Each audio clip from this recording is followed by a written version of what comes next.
আসসালামু আলাইকুম গাইস, কি অবস্থা সবার? কেমন আছেন? আশা করি সবাই ভালো আছেন। ঈদের ছুটিতে বাড়ি যাচ্ছি ফুল ফ্যামিলি নিয়ে। ভিতরে অন্যরকম একটা ফিলিংস। তো যাই হোক গাইস, ঈদে এবার বাড়ি যাওয়ার সময় তেমন একটা জ্যাম পড়ে নাই। প্রতিবার তো অনেক জ্যাম বাঁধে, কিন্তু এই বছরের ব্যাপারটা পুরোটা আলাদা। এই বছর বাড়ি আসার সময় আমরা আমাদের বাড়ি ঢাকা থেকে প্রায় 300 কিলোর মতো। ওই 300 কিলোর মধ্যে তাহলে তো বুঝতেই পারতেছেন রাস্তায় কতটা ফ্রি ছিল। তো আমরা এখন আছি টাঙ্গাইল সামনে সেতু। হ্যাঁ গাইস, আর একটা কথা, সেটা হচ্ছে যে আমার এটা নতুন একটা চ্যালেঞ্জ। সবাই আমারে সাপোর্ট দিবেন।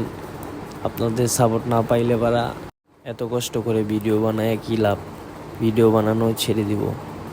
তো আমরা এখন সেতুর উপর আছি। পানি নাই, শুকিয়ে গেছে, দেখতে ভালোই লাগতেছে। পানি থাকলে আরও ভালো লাগতো।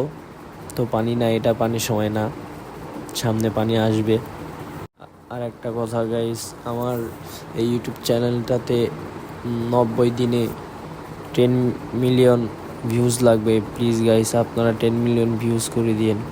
আপনারা তো আমার জন্য এটুকু করে দিতেই পারেন। আর অনেক দিন পরে বাড়ি যাচ্ছি, প্রায় 2 বছর পর বাবা মার সাথে ঈদ করব। মানে মনের ভিতরে অন্যরকম একটা ফিলিংস। বাবা মাকে অনেক দিন দেখি না। সিরাজগঞ্জে আমাদের বাসটা একটু স্টপ দেয় কিছু খাওয়া দাওয়া করার জন্য, 20 মিনিটের জন্যে। তো আমাদের খাওয়া দাওয়া শেষ, আমরা আবার বাসে উঠে পড়লাম, বাস ছেড়ে দিয়েছে। তো গাইস ঠিক আছে, আজকে এইটুকুই। নতুন ক্রিয়েটর, এত কিছু বুঝি না। যদি কোনো ভুল হয়ে থাকে অবশ্যই ক্ষমার দৃষ্টিতে দেখবেন। ঠিক আছে গাইস, টাটা, আল্লাহ হাফেজ। সবাই ভালো থাকবেন, সুস্থ থাকবেন।